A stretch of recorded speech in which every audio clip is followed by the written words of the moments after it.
ধানের শীষে কপিল দাদার সালাম নেন। না, আমি সেটা ভোট দেবো না না না দেন।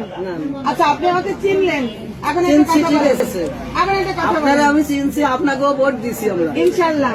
কিন্তু এখন আমরা এনে ভোট আমি দিতে পারবো না, খালি আপনারা যতই যা করেন। আচ্ছা ঠিক আছে, শোনেন, ভোট না দেন, আপনি আমার একটা কথা শোনেন। আমি আপনাদের চেয়ারম্যান না, আপনারা আমাকে ভোট দিয়ে চেয়ারম্যান বানাইছিলেন না? আপনাদেরকে আমি অনেক ভালোবাসি।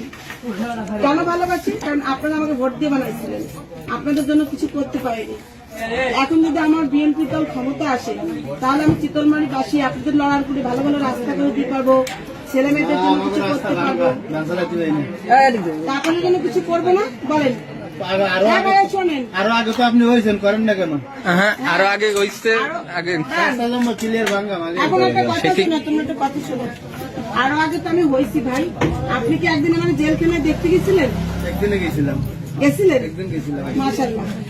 আমি যে 3 মাস জেল খাচ্ছি বাচ্চা নিয়ে, আমার বাচ্চা বুকের দুধ খেতে পারে নাই, তাহলে আমি কত অত্যাচারিত ছিলাম। হয়েছে কিন্তু আপনাদের একটা ভোট নিয়ে যে আমি এই 11-12 বছর এলাকায় থাকতে পারিনি।